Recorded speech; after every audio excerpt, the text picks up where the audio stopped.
Good evening, you join us on stage 13, the Mishnish Lochs. On the final night of the Beatsons Building Supplies Mull Rally, as car 00 just passes through. And we know that car 0, the Mini of Daniel Harper, is also in the stage. Right then, here we are then, folks. The moment it's all come down to. The final leg of the Beatsons Building Supplies Mull Rally, with only 2 stages remaining. And what a weekend it's been. Mull has thrown absolutely everything at us. Rain, fog, sunshine for about 12 seconds, and more mud than Glastonbury on a bad year. Now, all that stands between our crews and that sweet, sweet finish line is 42.95 miles of the UK's most demanding, most downright savage tarmac across 4 stages. And just when they think that's over, the final sting on the tail, the longest stage of the entire rally. Can Paul keep it tidy and keep it all together? Can Duffy dig deep? More on that to come. At this point, I think anything is possible. This is Mull, after all. Looking at breaking news, it's stopped raining. The temperature has dropped though, which has been a real challenge, but the roads are drying. And that has provided a spectacular opening to this final leg of the rally, with the top 5 crews beating the bogey time on the first stage tonight up the Glen.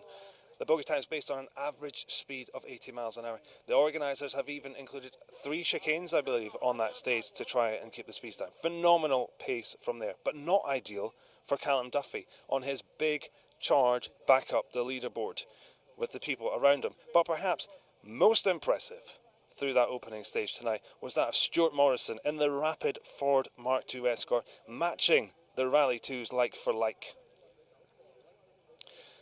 Looking at the next stage, just before the crews head into the Mishnish Lochs, it was Calgary, where Duffy again sets the pace, completing the stage nearly 10 seconds quicker than Paul and taking a huge chunk of time out of the people. Latest results I have show that Duffy has climbed up to 4th.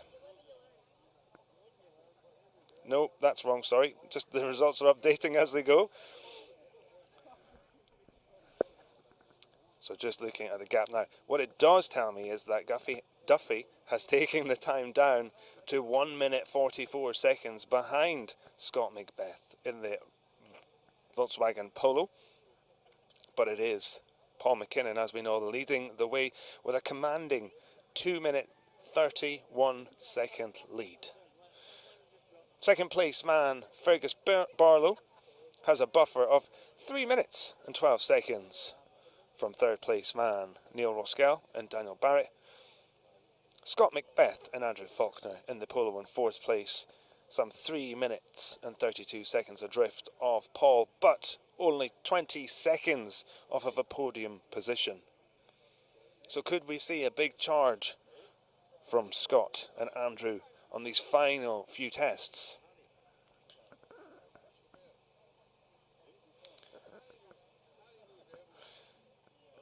We are seeing Stuart Morrison in that rapid Escort set some incredible times. He did have some problems on the opening test, the opening leg of the rally, I should say.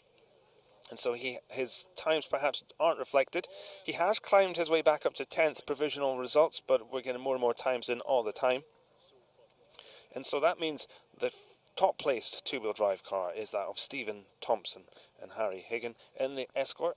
They're currently in 7th overall, 12 seconds behind 6th place man Jonathan Mousey. In less positive news, we did lose the front-running 2-wheel drive car Des Campbell. He has gone out on stage 11.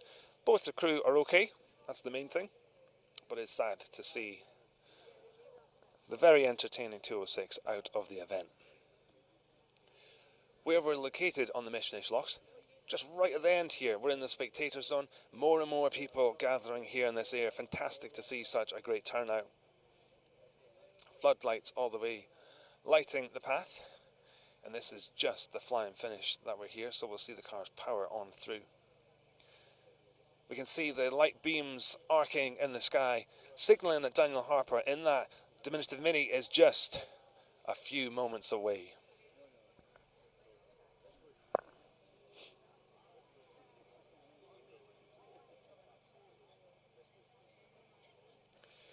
I'm Stevie Brown, and I'll be doing my best to provide some insights as our crews contest this penultimate test.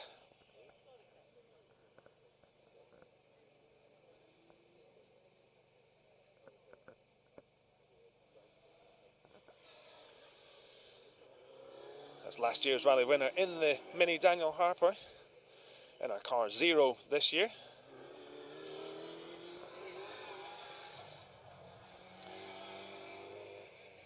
Just crosses the flying finish board.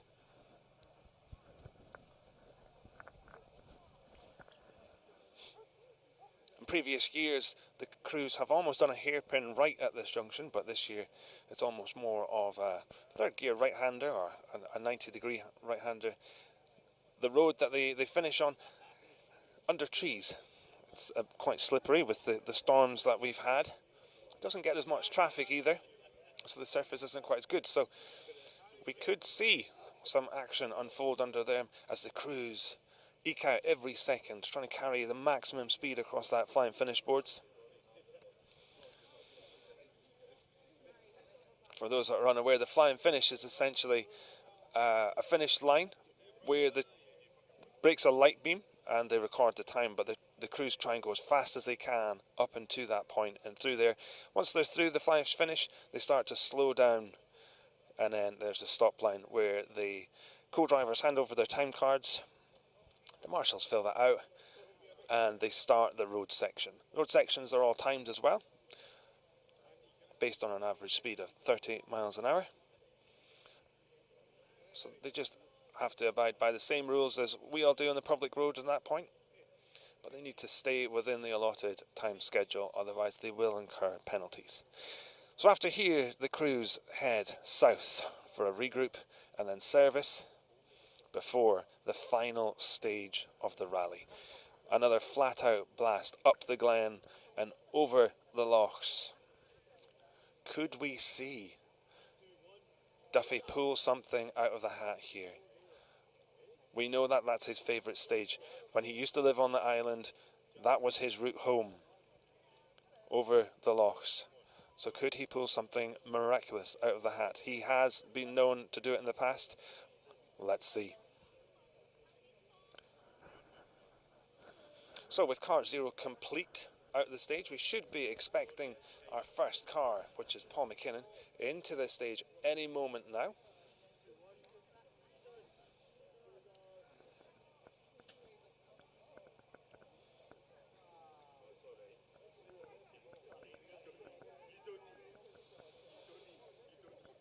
Real festival atmosphere here in the spectator zone, right outside Tobermory, within walking distance.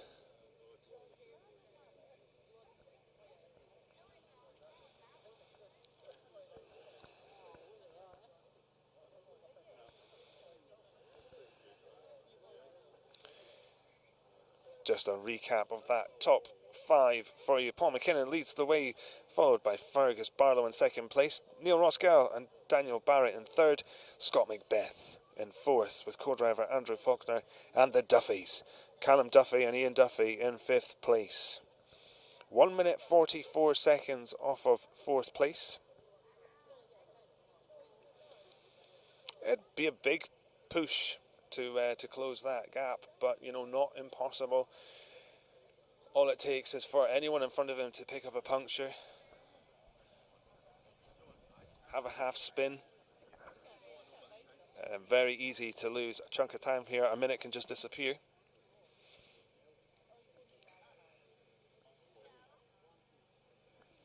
Conditions here, weather-wise, have improved dramatically. I can see stars in the sky and the moon. So probably not so much chance of rain, but this is Mull and isolated showers are very common here. But what that does mean is it brings the temperature right down. The roads will still be very wet, and so the crews will need to manage getting that tyre package and brakes up to temperature as quick as they can, and then managing it from that point forward.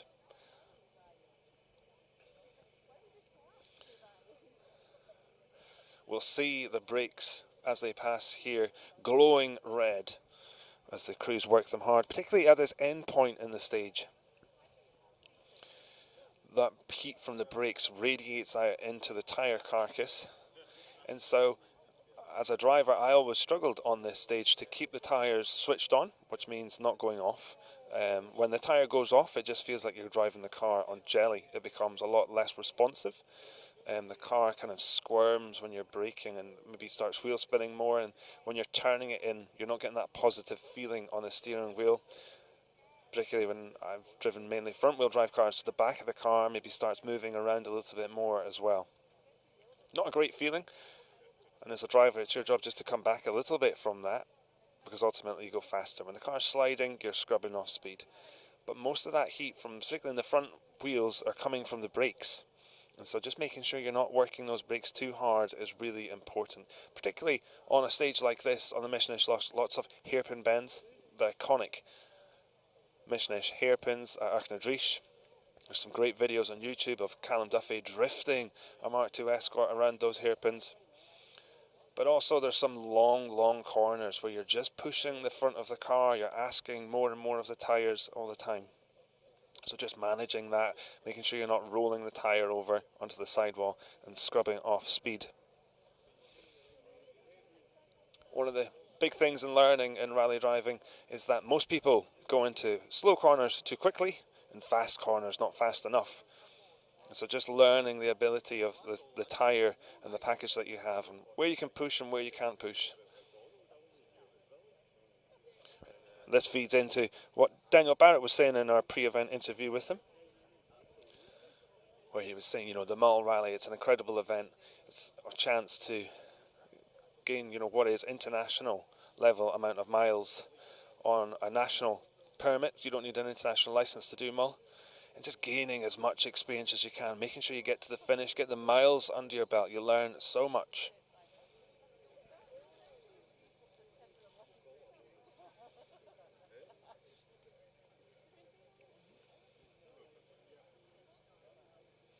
So we are expecting the first car into the stage at 16 minutes past, I think. Just double check that. So we are a little bit delayed, I think.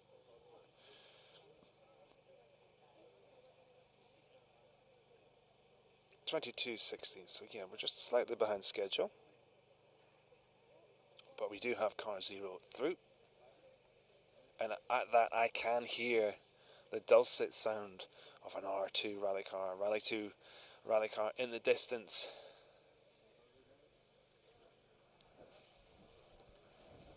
One of the great elements of theatre of the Mull Rally is you see the powerful spot lamps arcing through the night sky as they speed towards you, and we're seeing that right now over the top of this big bank in front of you in the trees. Paul will be pushing hard. This will be part of the rally he will know best. I think one of the things here, Mull, is that people often talk about local knowledge, and typically that's only half true for the rally, because the stages on the south of the island, many of the locals wouldn't drive on from year to year and would only really drive on that during the rally. But with these stages, the Mishnish Lochs, this will be a stage that Paul will know well. He'll drive it regularly throughout the year. But he does have the very capable Paul Beaton in the co-driving seat with him, and he will be listening to every note that Paul is reading to him, committing fully. At this stage, Paul just needs to keep his nose clean, out of trouble. He's got enough of a buffer. He doesn't need to be winning stages at this point. Just needs a clean run, making sure to look after the car as he hits this a long third gear right-hander, speeding down, probably braking. Third gear again, and flat out to the finish. Just on that left-hander, Paul just taking it a little bit easy. No drama, not sliding the car. This is exactly what Paul needs to be doing. And already we can hear what should be Fergus Barlow next into the stage, making his way towards us.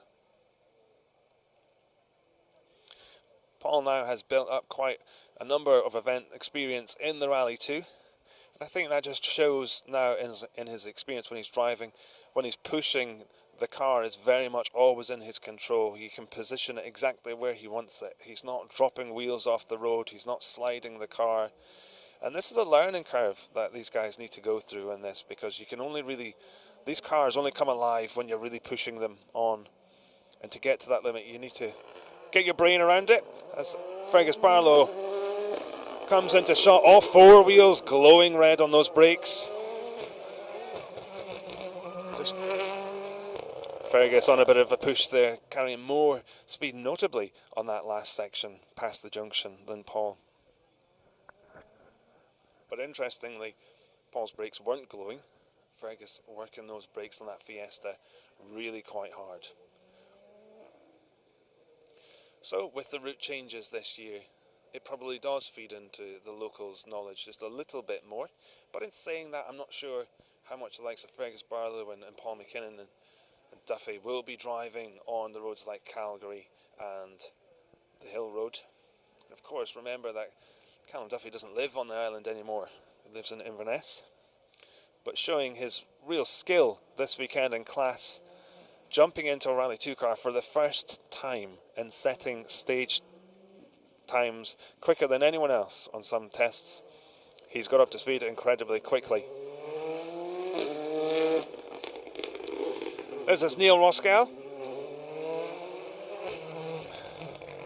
with co-driver Daniel Barrett. Really neat driver, Neil. Pushing hard, trying to get a podium place. He's very well liked within the rallying community. He's got a real infectious personality where you just want to get behind him and support him. He's also a fantastic driver. A great technical driver, very neat and precise. Often seen in the British Rally Championship. And well known for his experiences on tarmac and success on tarmac too.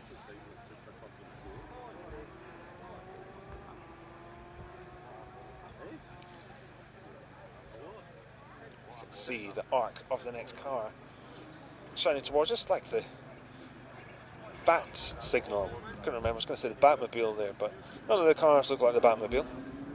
Not sure that would be much cope on Mull.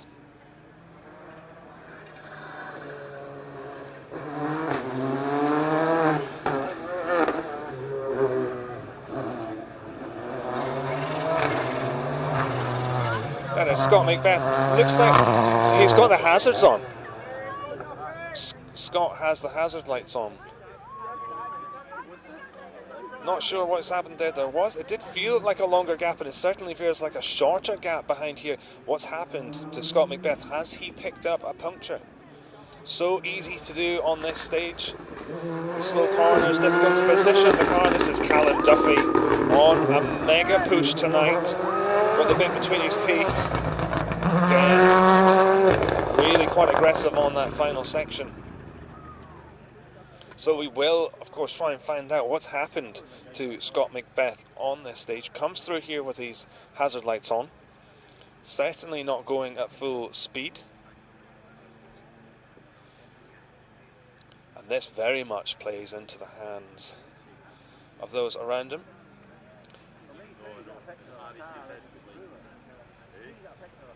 The Mull Rally, such a challenge, competing flat out over 140 miles, and it can be a cruel mistress on the final few stages where trouble can rise up at any point. The slow speed nature of this can often mean, you know, it's difficult sometimes to position the car. A lot of the drivers sit very low. One of the key things to unlocking the performance of a rally car is your seating position as a driver, and having good visibility so you can position the car where you want it. And I do wonder if he's just picked up a puncture on the inside of a corner in here, but we'll find out. It could of course be something mechanical with the car. It's Jonathan Lousy in the R5 Fiesta, slightly different from the Rally 2, a little bit older than the car, for example, that Fergus and Duffy are using. Technology's moved on a lot. Believe it or not, that car now is coming up for a decade in age. Amazing. One of the early M Sport ones. But very well looked after by Phil Bradshaw, I believe, a former M Sport engineer who I've had the pleasure of working alongside.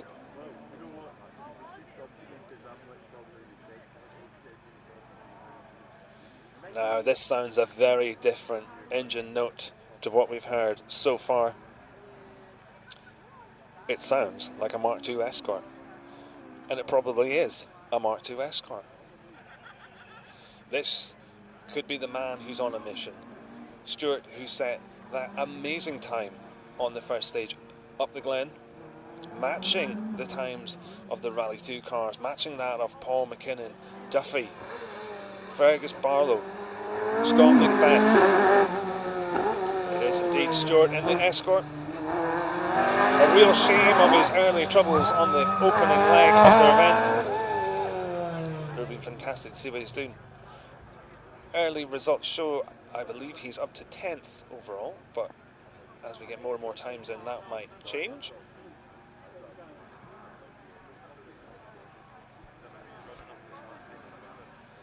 Just have a quick look now to see if I can see.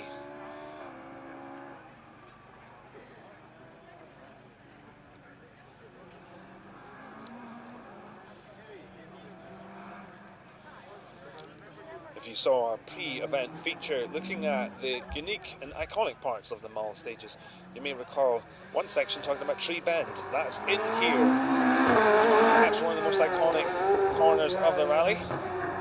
That's another Mark II Escort. Stephen Thompson pushes his way across the finish line. Again, an aggressive finish there from Stephen, trying to claw back as much time as he can, fighting these four-wheel drive cars as the roads dry out tonight, probably suiting more the two-wheel drive cars, the powerful two-wheel drive cars.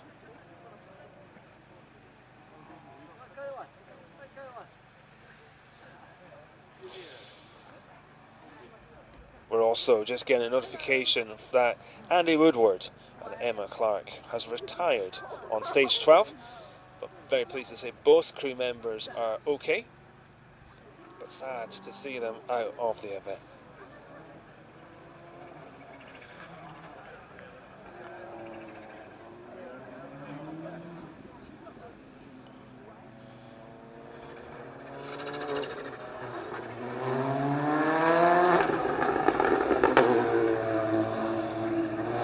Hugh Brunton in the Polo. Those front brakes glowing red. A huge amount of heat in those brakes, having just pushed flat out for 6.5 miles.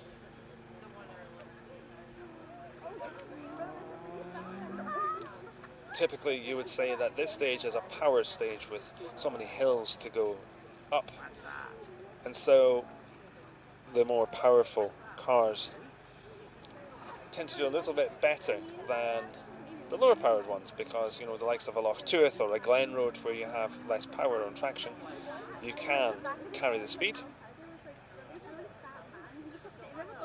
All the hairpin bends in here, it's often about acceleration as well. Up to the gears as our next car is approaching. This, I believe, could be Gordon Montana Morrison. It sounds Escort like. It is indeed. All four wheels of the Escort are also glowing.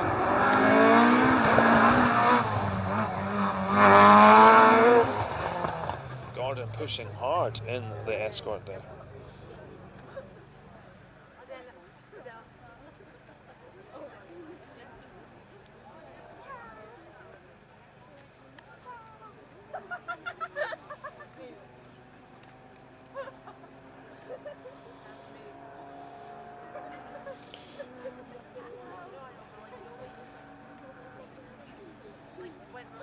So again, Callum Duffy's charge continues. He completes this stage in 10 seconds faster than Paul McKinnon. Callum doing a 6:48 seconds. Meanwhile, Paul McKinnon and Fergus Barlow a 6:58. Fergus just 0.2 of a second slower than Paul. Neil Roskell completes a 7:03. Scott MacBeth, who passed us with those hazard lights on, completes it in 7 minutes 19 seconds. So Callum yet again taking more time out of that third place man, Neil Roskell.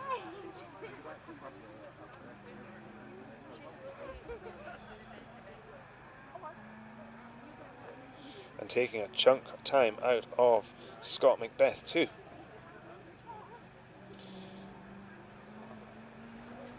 We'll get an update on that, but looking at the early times, it looks like Callum is now just 1 minute 13 seconds behind Scott MacBeth. We are hearing, thanks to Ewan Mackay, that Scott had a puncture in this stage, as Alan Scott completes the stage in the MG.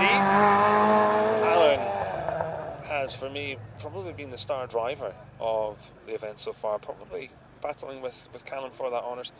In the little MG, he's setting some incredible times, and obviously working those front brakes hard, glowing.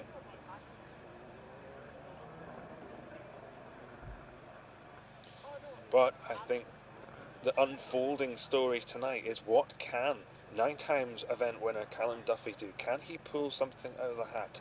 He is taking huge amounts of time out of those people around him, and with the likes of people around him like Scott MacBeth having problems, could he capitalise on that? We're just getting a few more updates of some folks. David Wilson with co-driver Phil Sandham and Jeffrey Gallagher and Lee Gallagher have both retired on stage 12. Both crews are all okay, which is the main thing. Sorry to see them out of the event.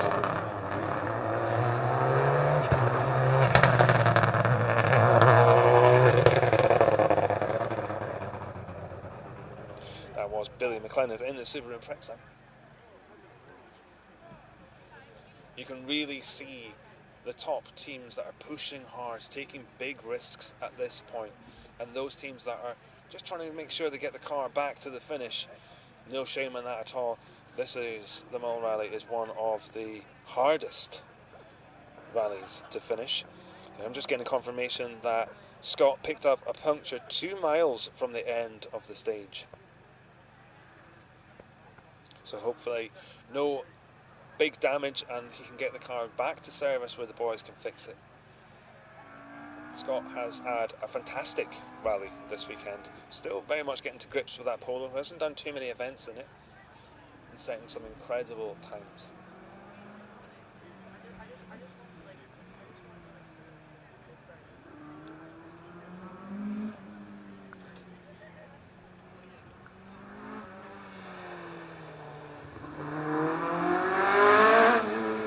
Doug Weir and Dan Forsyth in the Mark II Escort.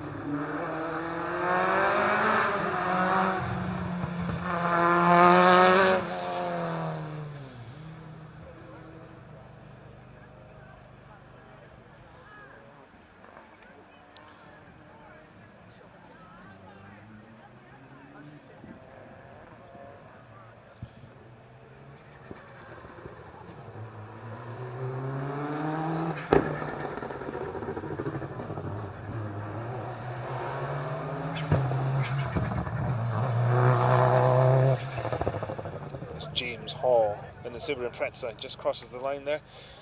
So as I was saying, the Mull Rally is, in my opinion, one of the most difficult rallies to finish. Throw in all of the weather elements, you know, this weekend alone we've seen fog, we've seen rain, we've seen brief shows of sunshine, we've seen mud on stages. We've seen most of the miles unfold under the cover of darkness. It's a real test. It's a real test for the car, for the crew, for the organisers, for everyone. And so at this point, there are many of the teams that will think, right, let's just get home, and they won't be taking any risks. But then you've got other drivers that are pushing for a result. They want to have their name in lights and glory, and they're pushing hard. And that's fantastic to see. Everyone loves to see a trier, somebody pushing themselves and their car to the limits. And we're certainly seeing that on this year's 2025 Beatsons Building Supplies Mull Rally. As Ross Hunter in the 208 comes round, all four wheels of that Peugeot glowing brightly red.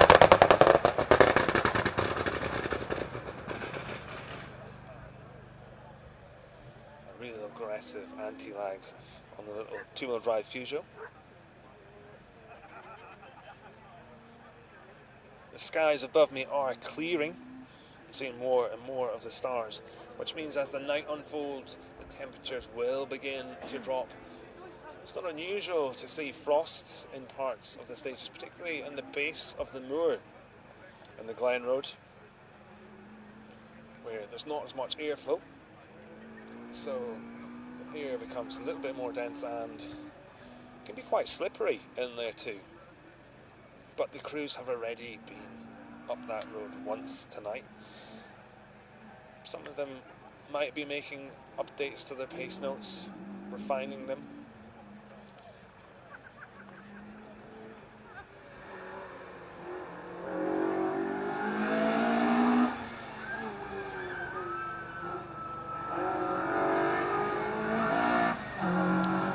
Car 29, Ali Curry in the little Peugeot 106, pushing as hard as he can in the little car. Setting some incredible times this weekend. Ali works really hard on that. He's had his car across to Ireland to get it mapped properly just before here. The effort that goes into this event cannot be underestimated.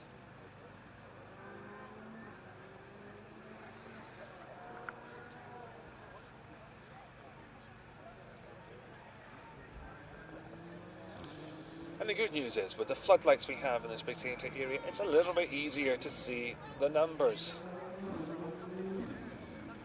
So I'm able to identify who they are a little bit earlier for you.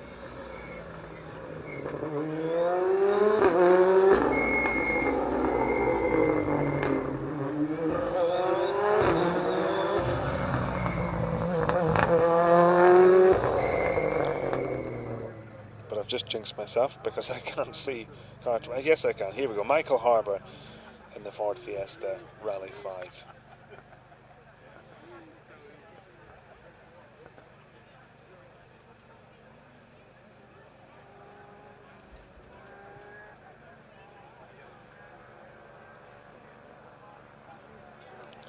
So I can confirm, heading into the final stage of the rally, Paul McKinnon leads the way with a 2-minute 31-second lead.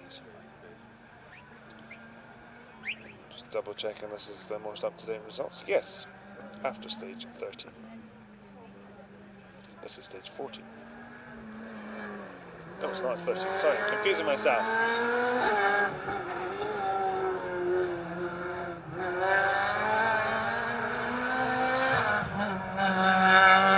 A little Ford Fiesta R2 of Lewis Hooper and Stephen Brown. Okay, I was giving you an update of the top results so far. After stage 13, as the crews head into the final stage of the 2025 Beatsons Building Supplies Mull Rally, it is Paul McKinnon that leads the way with a commanding 2-minute 31-second lead from Fergus Barlow, fellow Mull man. In third place, Neil Roskell. He's some 3 minutes 18 seconds adrift from the lead, 47 seconds behind Fergus. Scott MacBeth is fourth, 3 minutes 53 seconds from the leader and 35 seconds behind Neil Roskell. But in fifth is Callum Duffy and Ian Duffy in their Ford Fiesta Rally 2. 5 minutes off the lead, but crucially, just 1 minute 13 seconds. That's a lot of time to take out someone on the last stage. 16 miles, and it's the longest stage of the rally.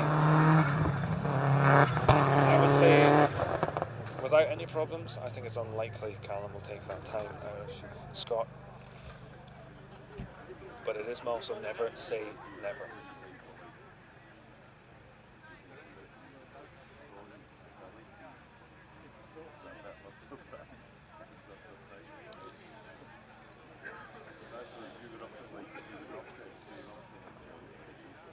with a full moon. I'm glad I'm not standing in the glen of Loch tonight with all those stags and rutting season.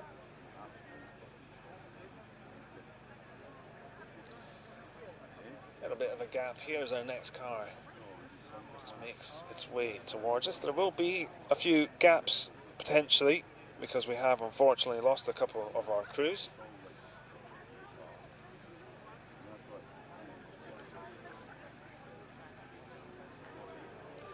So from here the crews have a bit of a road section back down towards the south of the island to Craigmuir, where the service area is, but just before they get to there they have a regroup.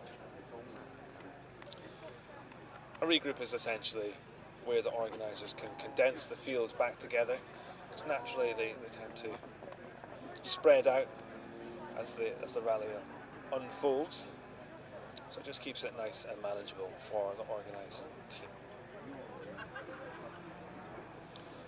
Then they'll have their final service, make that crucial tyre decision, which is probably one of the more difficult decisions they've had to make this weekend because it's not raining. Is the road drying? There will be corners that will be wet, but there'll also be corners that will be dry, as we're seeing Stephen Smith in the Mark II Escort complete the finish line. So tyre choice over this final test could be pivotal.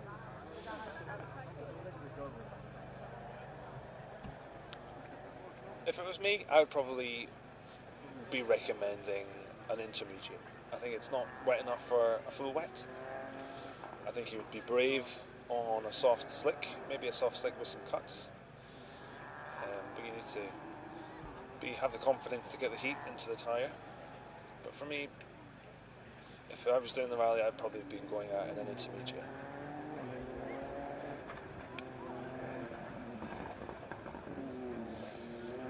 So we've got the next car just around the corner.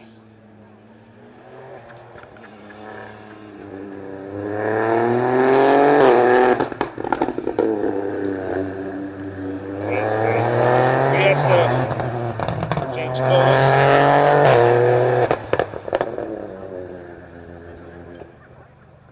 I do very much enjoy those cars. Fantastic. Fantastic looking, handling. Try not to fall over. Has anyone fallen over live on broadcast before? And you even saw my arm flailing on camera there. Yeah, that was me. I saved it though.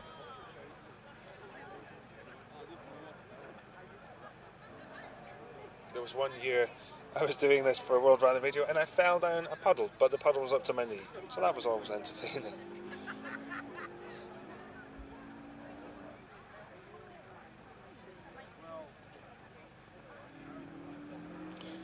I'm hearing from a very reliable source that Luke Barry has indeed fallen over live. And here was me thinking that Luke had the balance of a dancer. As Dave Hopwood in the immaculate Escort crosses the line.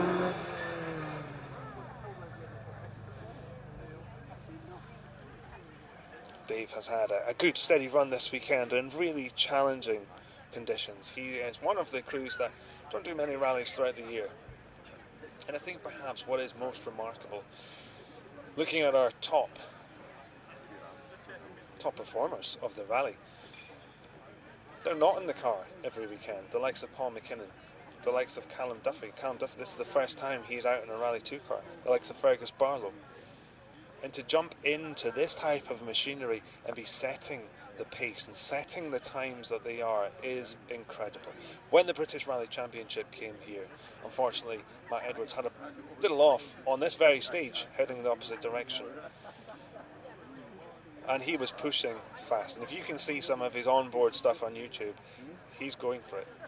But the likes of Paul McKinnon was matching him for times like for like. Same with John McCrone. Incredible performance from these guys.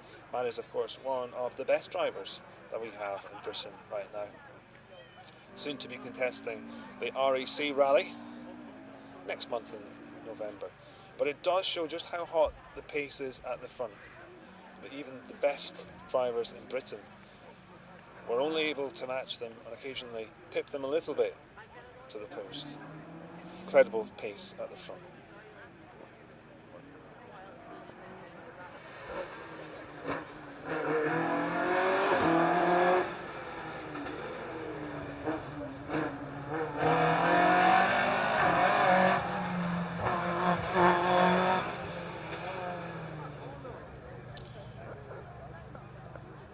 Local man Cameron McLean just crossing the finish line. I guess one of the unique things for the local people that are doing the rally here is that they'll probably rally past their front door.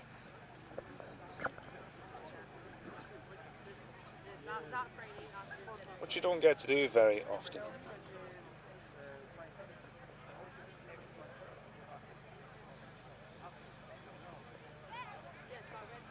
Well, it's hard to believe that we are now on the penultimate stage of the 2025 Beatsons Building Supplies Mull Rally. It seems to have passed in a flash. It feels like just 2 minutes ago we were preparing for the crews to launch into the first stage of the event, where we had Callum Duffy performing pirouettes and donuts in the Fiesta. But he's quickly got to grips with the machine and now setting fastest stage times. And not by any small margin, significant margins, 10 miles. A 10-mile faster time through this stage is more than a second a mile.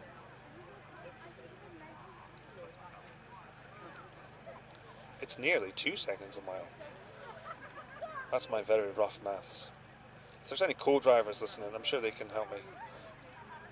Tell me exactly how much a second a mile it is quicker than anyone else. But it's impressive nonetheless, particularly for a driver that doesn't have so much experience in that car. A little bit of a longer gap, but don't fear, because I just saw some lights shining into the night sky.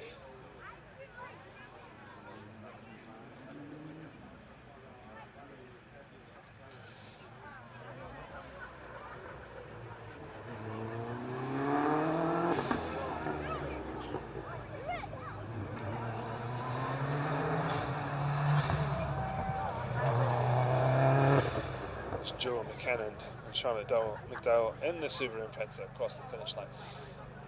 I think it's often been spoken about, one of the unique elements of the Mull Rally is that most of it takes place at night. I think one of the other unique things is that the event has a real festival atmosphere. You might have heard people talking about rally fever. Rally fever has arrived, rally fever is building.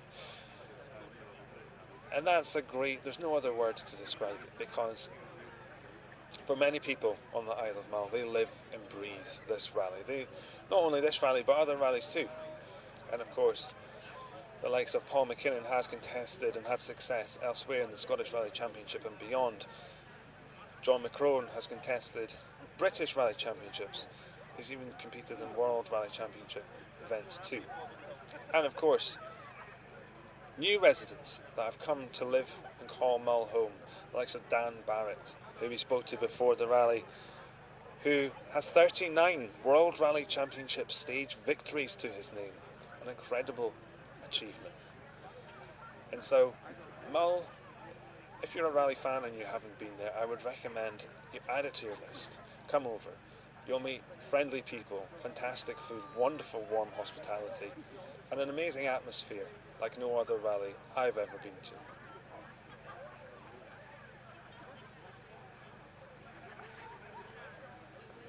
Now we do have a little bit of a gap here.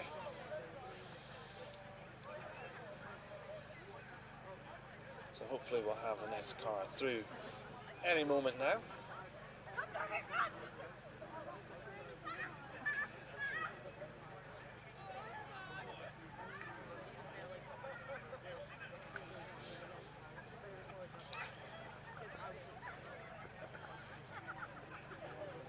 Looking just trying to see how many cars we have left on in the rally.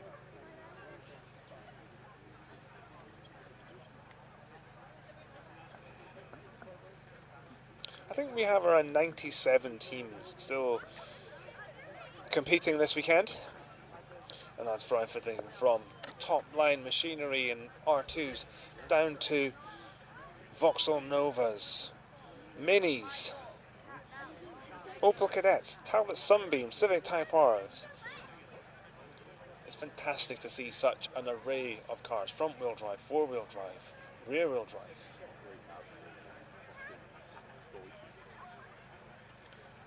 And the event continues to attract such great support from the local people. The island population pretty much doubles for the rally weekend. And the event would not be possible without the support of the local Mull people. And we thank them tremendously for that.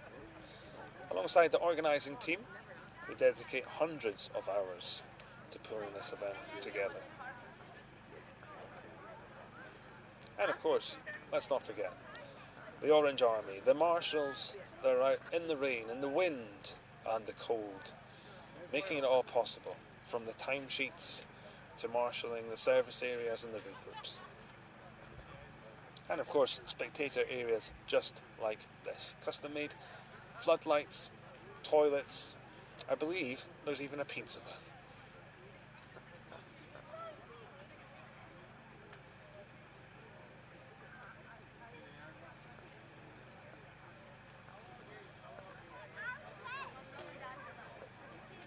One of the great things about Mull is the stories. There are many, many stories. There's stories from years gone by and modern day stories too. And one of my favourites is on the final stage on the Glen Road, which we're about to see unfold in the next few hours. Former rally winner Andy Knight was rumoured to have driven down that road so fast in his Vauxhall Nova that he went through a corner that has walls on either side of it so quickly that his co-driver lost the ability to speak. Not forever, just till the end of the stage. And if you ever have met Andy Knight, he's a very unassuming man. He wouldn't confirm or deny that story was true. All I would say is he won a fair few Mull rallies.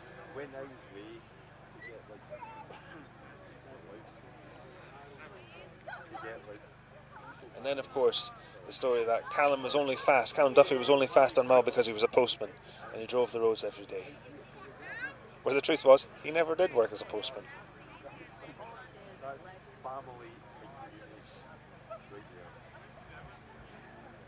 But I'm hearing a car now in the distance, rapidly approaching us, which is good news. That was a mix of good and great. Good.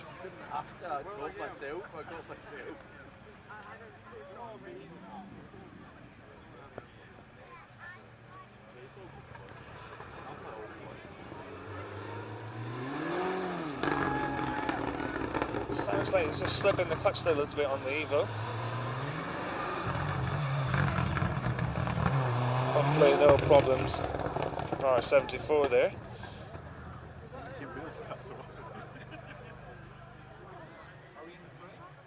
Nope.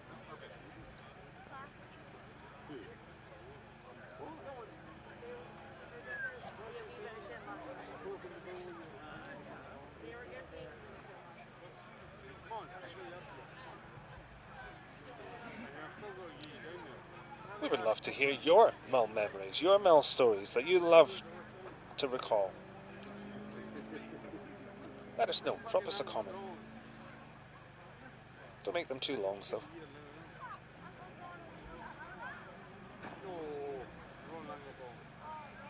Now, if I had to guess what this next car would be, I would say it's the little Renault Clio of Matt Tarbert. Just hearing the backfire every time he changes gear there. I'm right. What's my prize? The rapid Clio just making his way to the end of the stage.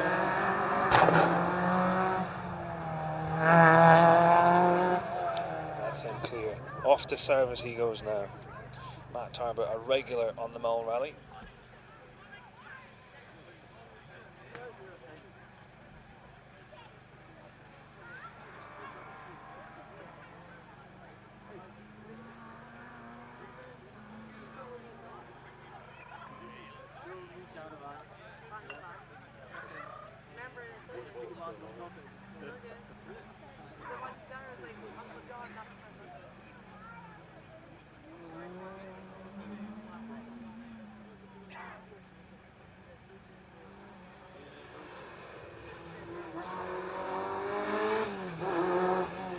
Just having a quick look at the comments here, juggling between looking at the comments on the live stream and the results and the entry list all on my phone at the same time.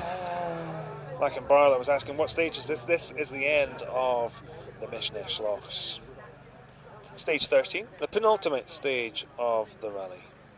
Thanks, Neil Anderson. I win a pizza. Are you buying?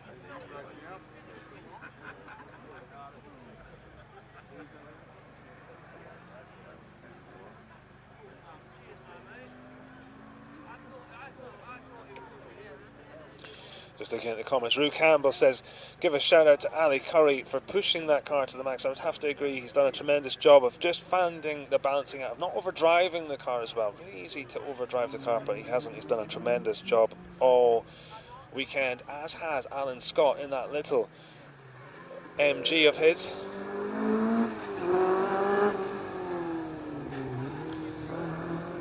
As Grant Wilcock just completes the stage.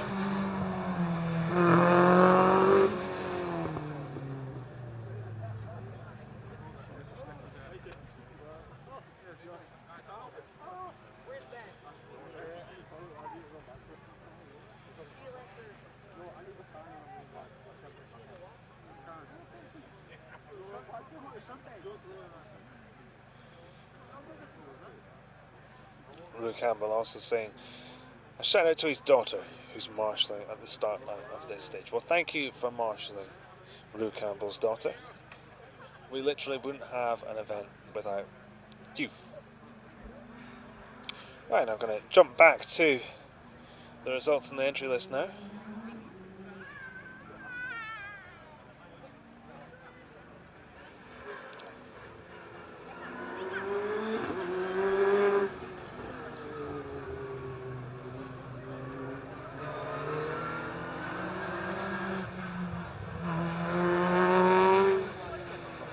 Luke Constantine in the Opel Adam R2, just completing the stage now.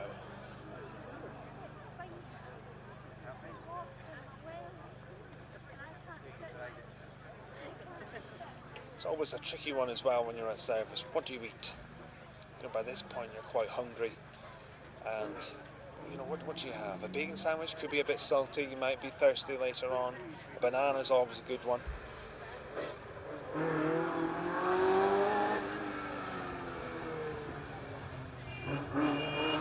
A big toot there and a cheer from the crowds.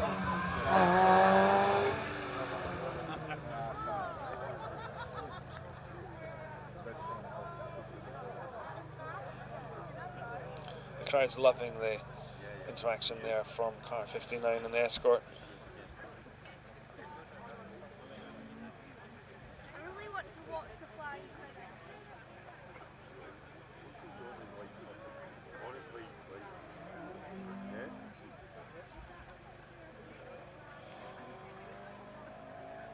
Graham Marshall asks, no right answer, but what car has sounded the best over the weekend? Well, I would have to say it would be the Escorts are difficult to beat, but purely for originality, unusualness. That BMW of John Marshall sounds incredible. It looks incredible as well. But yeah.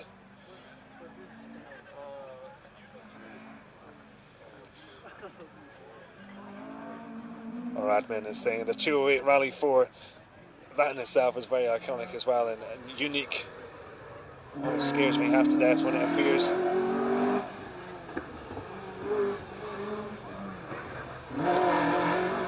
Yes, stage 14 is a joining up of the Glen Road and this stage, which is the Mishnish Lochs. So the stage that they did, the first stage of the night, they'll drive up the Glen, up to Dervig, then they'll turn square right and make their way over the Mishnish Lochs. It's the longest stage of the rally at just over 16 miles. So, you know, the character of those two roads, like so many of these roads on Mull, you split them into two. And we've seen it time and time again, from Loch Tuath joining the Hill Road And you know, in the past we've done the big one, the 21 miler, the 22 miler, where it's been Calgary and Loch. These parts of the stages, they have their own unique character. So here, the Glen is a very different nature of the beast. It's fast, it's flowing, it's fourth, fifth, sixth gear all the time. Here in the Mishnish Lochs, lots of hairpin bends, medium speed corners, slow speed corners. How long is it before stage 14 starts? Yes, we are covering stage 14. We'll be covering the whole duration. We won't be covering the whole duration. We'll be covering the first half an hour of that on our YouTube channel. And we'll also be covering the final results of the event as it actually happens down at the final finish control in Tobermory later this evening. That final stage goes live. First car is due into that at 1:23. The fatigue of the weekend is catching up with me, folks. First car goes into the final stage of the night. 1 o'clock, 23 minutes past 1. I don't know why I'm finding that so hard to say. 23 minutes past 1. Chris Curley-Hay in the Mark 1. I don't know if you heard that, the horn, the Dukes of Hazzard style two-tone horn. So I made such a mess of that, I'm going to tell you one more time. The final stage of the 2025 Beatson Building Supplies Mull Rally starts at 23 minutes past 1. Slightly longer services this year, just because the organisers have had that last minute reroute, but they've done a tremendous job to keep that in mind.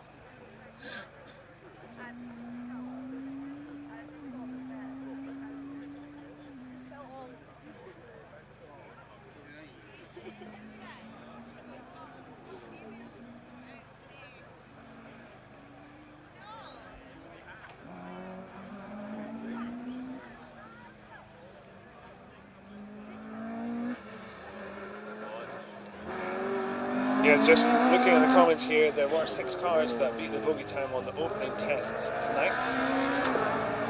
I think we spoke at the start of the broadcast about probably the most impressive of that was Stuart Morrison in the Mark II Escort. It's a fast Escort, but it's by no means a Rally 2 car. You know, I was chatting to David Bogey before, and he was telling me the big difference between his Escort, which by no means is a slow Escort either, is the brakes. If he compares his Rally 2 car to the Escort, he can brake so much later in a Rally 2 car because the braking's going through the transmission and everything.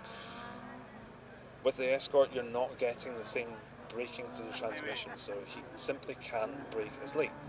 And that'll be the same for Stuart in the Escort. So to set a time that's matching them is incredible.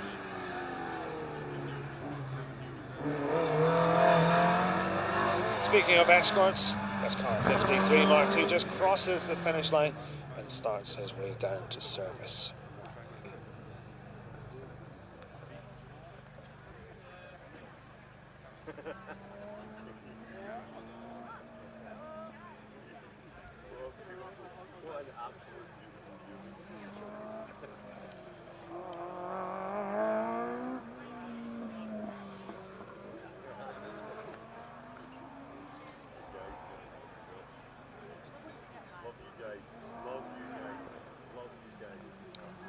It's great to see so many of the people out here watching staying on past the top 10 cars.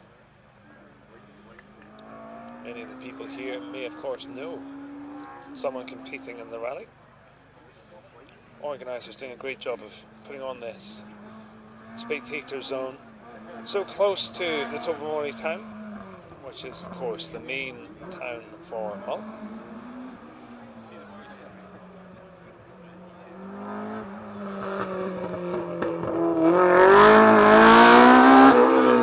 This is that iconic BMW I was talking about. Just listen to this.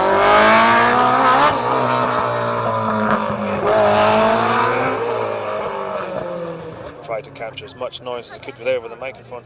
That was John Marshall in his BMW. A beautiful looking car and fantastic sounding, so unique.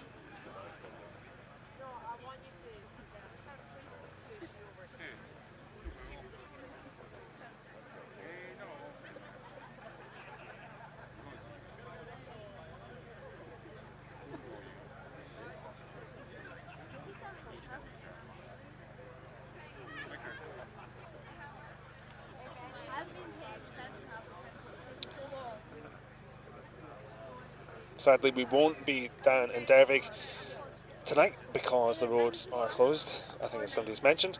Gary McDonald, do you prefer the microphone or the steering wheel, Stevie? Good question. They both have their unique appeals, but yeah, there's nothing that beats going flat out in a rally car. It's been a while since I've done that, so I'll be very rusty now.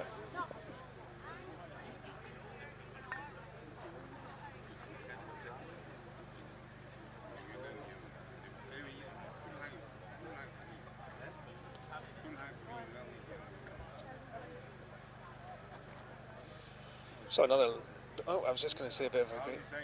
No, there is a bit of a break now. Yeah. Mind you, I'm the boss. Do you remember I'm the boss? As our teams make their way through the penultimate stage of the rally. Let's have a look at the two-wheel drive results, give you an update on that.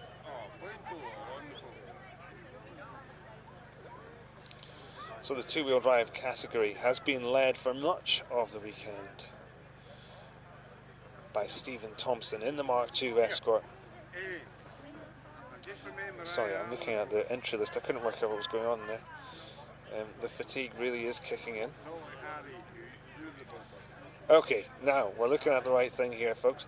So, Stephen Thompson has been pretty much leading the two-wheel drive category for most of the rally. He is in 7th position. Gordon Montana Morrison, also in an Escort, is 2nd. And Craig Rutherford, 3rd. So it's 3 Escorts all leading the two-wheel drive battle. But mixing it in there is Alan Scott in the little MG ZR. He is 1 minute 27 seconds behind Craig Rutherford, and 11th overall. An incredible performance from Alan this weekend. A real candidate for star driver of the event. But love to know who your star driver of the event is. Drop a name into the comments.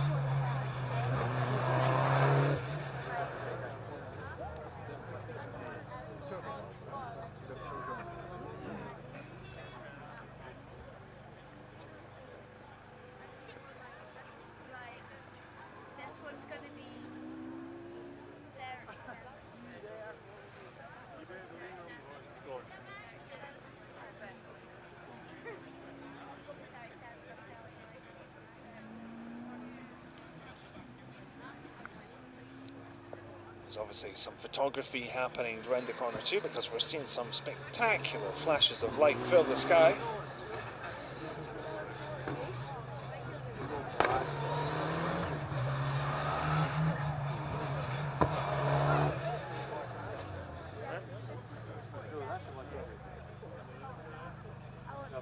One of the things I asked top co-drivers Dan Barrett and Cammy Fair was, in terms of rallying in the darkness as a co-driver, it's tremendously more difficult for the co-driver than it is the driver, I always feel. The driver sits on the seat, looks out the window and switches on the lights and off he goes, or she goes. Co-driver, they have a much harder job. Not only do they need to read the pace notes in the dark, they've got a wee map light in the car, but also they've got the responsibility of managing the time card, making sure they don't lose that. If it's anything like me, I lost my phone last night when I nipped back for a sandwich in between the 2 stages. And of course, on top of that, the pencils and stuff like that. Throw in anything that goes wrong, changing a puncture in the dark as well. Lots of teams practice changing punctures, but do they practice changing punctures in the dark? I never did, that's for sure. So rallying in the dark really has its unique challenges, and I think the co-drivers have to deal with most of those challenges. So co-drivers, huge respect for you there.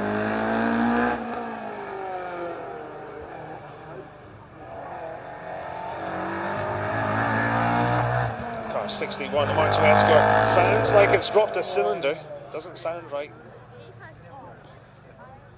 Escort certainly not sounding very healthy. Hopefully he can get that back down to service and get that repaired.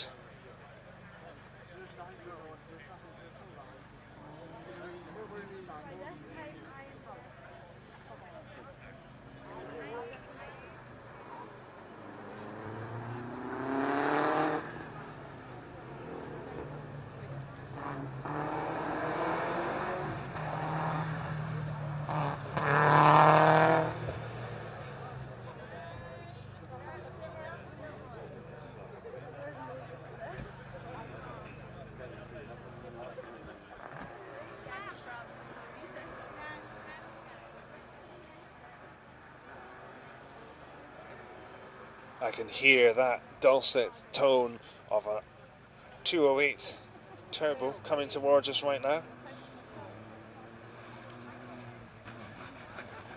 I'm going to try and capture as much noise for our social media admin to hear.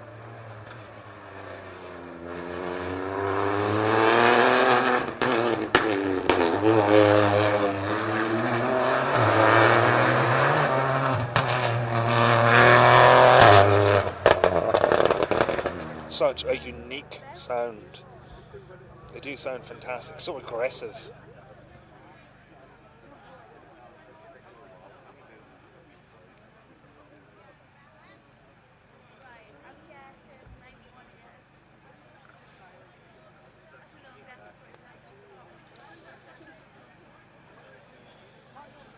Got myself perched on a wee rock, but I feel it's getting quite slippery. I don't want to be flailing my arms in front of the camera again, or in fact doing a Luke Barry, falling on my bum.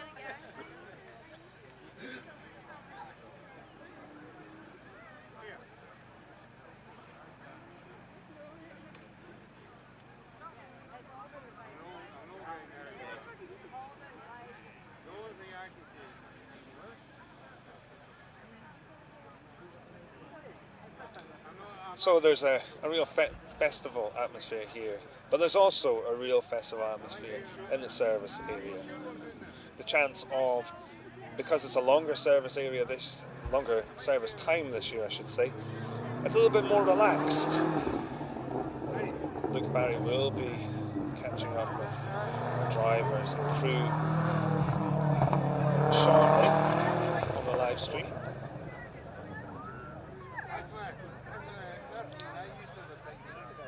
At which point we will cross over from Facebook Live to YouTube. But until that moment, you're stuck with me, as I'm seeing some lights just approaching. As the next car rounds the final few bends. These final few corners, they're very long hairpin corners that just tighten up a little bit, usually on the exit. Presents a real challenge. Sides of the road here, steep drop, sharp edges, easily to puncture, as we've seen with Scott MacBeth.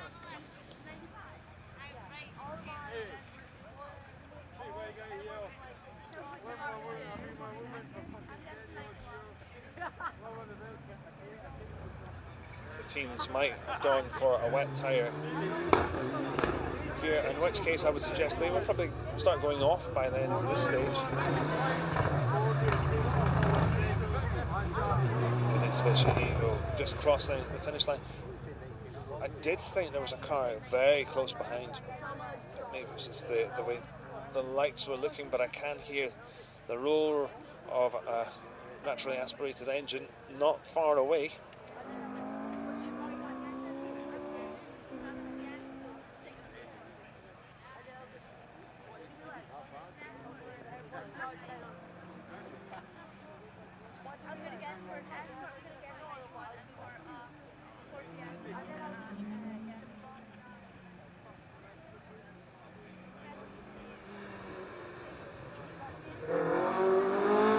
Marshall just dropping a comment in there, talking about his time of his last years as the Tour of Mull results chief.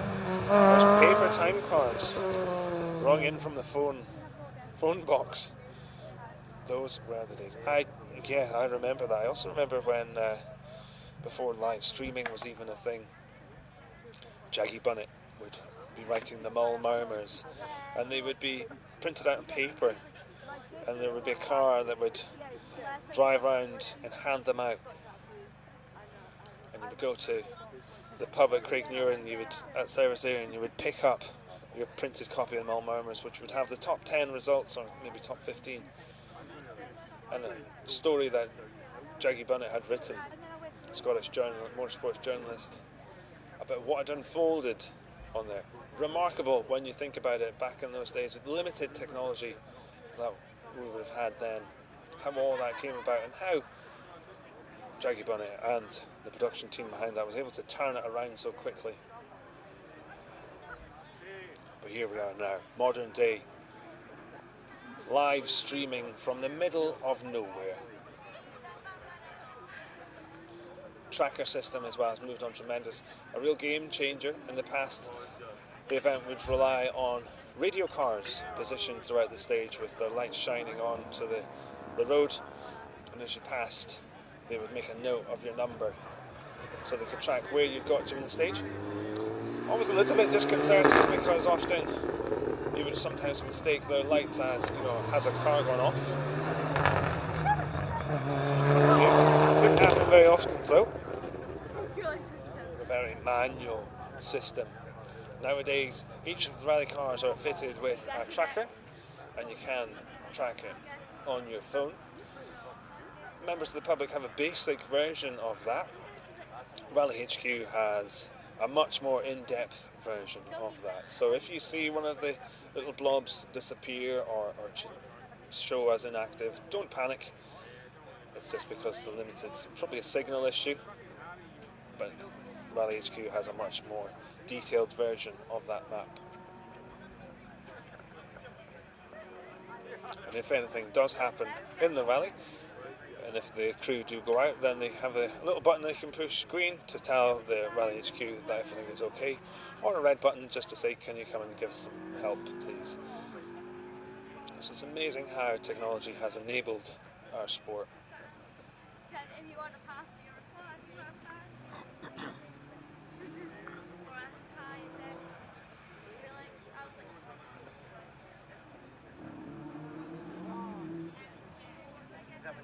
I'm guessing 91.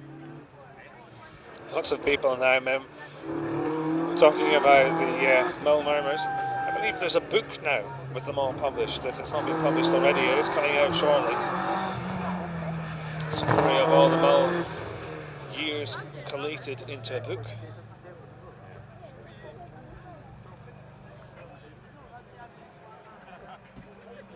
Sadly, Jaggy Bunnett can't be with us on Mull this year. I noticed he posted something on this on Friday, but maybe if he is watching, we can say thanks very much for all the contribution you've had over the years, and we're sad to see you not here this weekend.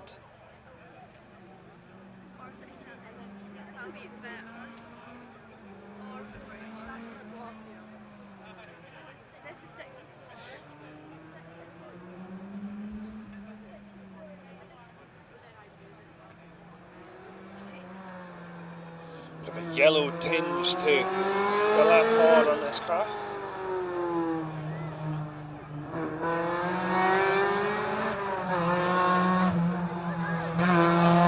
The Civic of Alistair Ingram, I believe. A local crew.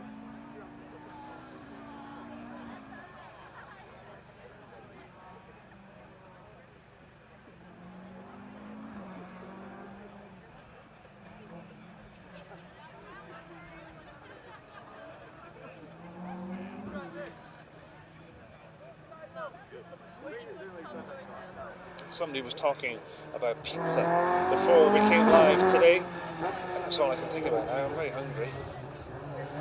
It's been a while since dinner. Something crosses the line with his indicator on. I don't think that was intentional. I think he's just been wrestling with that escort around those hairpin bends and probably just flicked the switch. He'll get it turned off for the road section ahead. I'm guessing 111. 111.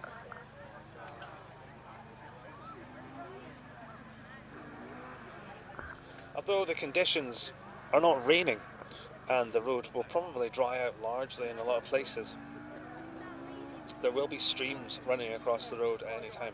And this is really important because, you know, particularly in these powerful rear drive cars, easily unsettle the car, put the car sideways onto the verge.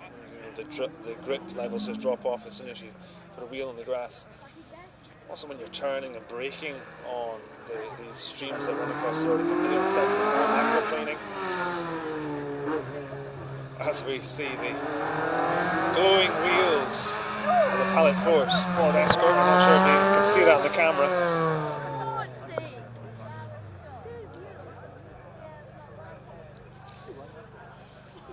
And those streams running across the road, I think that's probably one of the reasons why I wouldn't be picking even a soft slick for the final run through the stage tonight. That confidence of the intermediate has a few cuts in the tyre, can help clear the water. But the guys have all been through the stage before, and they'll be making a note of that in their notes, so they know when they can push and when they can.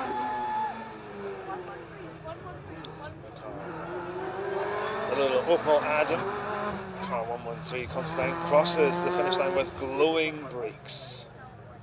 They'll certainly keep the stop line marshals warm.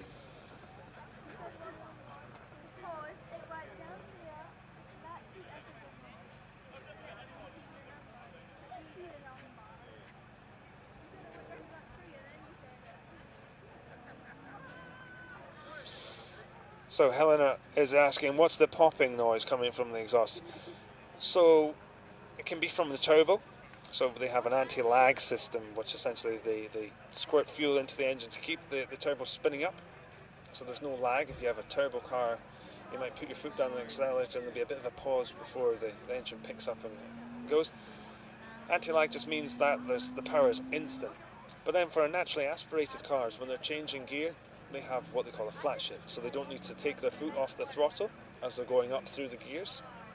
And that just means there's an excess of fuel that gets put into the engine when the computer of the car cuts the engine for a split second to change gear. And the banging is just that excess fuel being burnt off through the exhaust. It's Jack Hall, car 69, and the Proton crosses the line.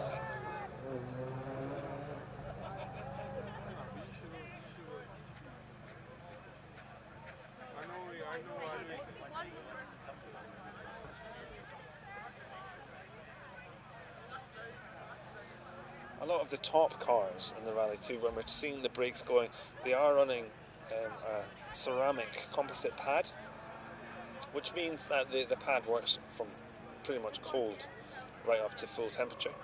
And when they're up to temperature, they're a bit more robust. The old pads that they had without that ceramic material in it, then what would generally happen is we need to heat them up a little bit. Still need to get a bit of heat into the brakes, even though there has that ceramic bite point, which is where you often maybe see in the World Championship, the crews driving up to the start line, braking, getting heat into the tyre and the brakes. As we talked about before, most of the tyre that goes into the brakes is through the tyre, sorry, most of the heat that goes in the tyres from the brakes. As the Knight brothers just complete the lost stage, local crew, and the sons of Andy Knight having a great rally so far, building experience and setting a great pace. There's some great pictures of them from last year. You might have seen them already on Greben, where the car is right up. I think there's only one wheel on the ground with the back kicking up. Definitely some talent there to watch for the future. That was Charlie Knight and Lawrence Knight in their Suzuki Swift 1300. They are sitting currently 52nd overall after stage 12. We are on stage 13 currently, with one more stage to go after this to bring the 2025 Beatson Building Supplies Mull Rally to a close. We'll head down to Tobermory to speak to our top crews after the final stage, and of course the winners procession takes place tomorrow afternoon, where the top three cars parade down the main street of Tobermory before having a ceremonial podium ceremony outside of the Harbour Building in Tobermory, and the results are presented. Over the last few years we've been very fortunate to be doing that in glorious sunshine. Yes, I know we haven't seen the sunshine at all this weekend, but over the last few years we have been very lucky to have that. So fingers crossed we'll be able to do that again tomorrow. as the Metro rally car finishes the stage. A hugely unique car. You know, I can't remember the last time I've seen a mini Metro like that. Rover Metro. Our next car should be the Ford Fiesta ST of Andrew Blackwood with co-driver Lisa Watson.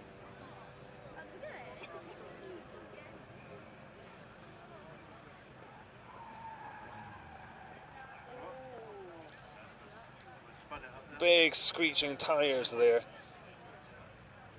Thankfully there wasn't a bang afterwards. And we're hearing revving again, so potential spin there for this car coming round. We'll find out who it is in a moment. Sounds like they're going again. Definitely lost a good 30 seconds there, I would say.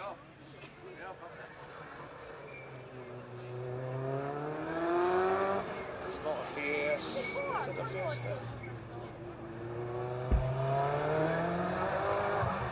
It is a Fiesta car, 64. Recovered there from a spin near the end of the stage. Just heard the screeching of the tyres. I don't know if you heard that on the microphone.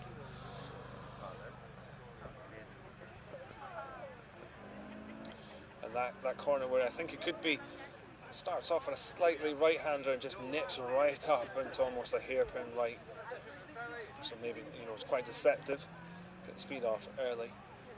It was in fact where Matt Edwards had his incident last year, but going in the opposite direction.